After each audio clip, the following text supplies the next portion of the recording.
4 અબજ વર્ષ પહેલા સૌરમંડળ આજે જેવું સ્થિર અને સુવ્યવસ્થિત છે એવું નહોતું. એ સમયગાળો ગુરુત્વાકર્ષણના યુદ્ધનું મેદાન હતું. બાહ્ય વિસ્તારમાં વિશાળ ગ્રહો અશાંત હતા.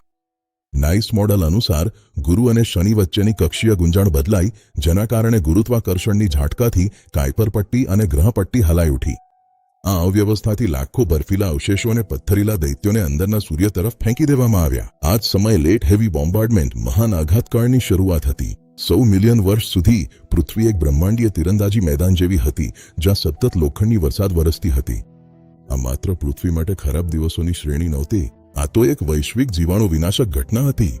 અમે અંદાજ લગાવીએ છીએ કે પૃથ્વી પર 20,000થી વધુ એવા આઘાત પડ્યા હતા, જેનાથી 20 કિલોમીટરથી પણ વિશાળ ખાડા સર્જાયા. આને સમજવા માટે ડાયનાસોરને નષ્ટ કરનાર આઘાત માત્ર એક જ ઘટના હતી. લેટ હેવી બોમ્બાર્ડમેન્ટ દરમિયાન આવા આઘાત તો ઋતુઓ પ્રમાણે થતા હતા. આટલી ઉર્જા મુક્ત થતી હતી કે પૃથ્વીનું સપાટી દ્રવરૂપમાં ફેરવાઈ જતું અને કોઈપણ ઉદ્ભવતી ભેજ ઉડીને વરાળ બની જતી. છતાં આ ગણિતીય વિનાશમાં જ આપણા ભવિષ્યના વિપરીત બીજ છુપાયેલા હતા.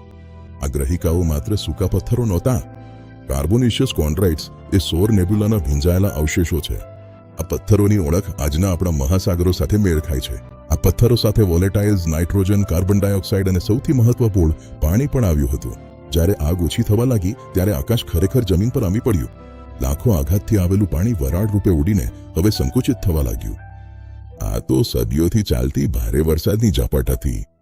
આજનું દરેક પાણીનું ટીપું કદાચ પડતા તારાની બરફ રૂપે પૃથ્વી પર આવ્યું હતું. લેટ હેવી બોમ્બાર્ડમેન્ટે પ્રાચીન સૂપ માટેના ઘટકો આપ્યા: પાણી, કાર્બનિક પદાર્થો અને તાપમાન. આજે જ્યારે આપણે ચંદ્રને જોઈએ છીએ ત્યારે યુગના હિંસક ઇતિહાસને સાચવી રાખેલો દેખાય છે, પણ પૃથ્વી પર એ બધું વાદળી રંગમાં ફરી લખાયું છે. લોખંડની વરસાદ માત્ર પૃથ્વી પર પડી નહોતી, એણે પૃથ્વી બનાવવામાં પણ ભાગ લીધો હતો.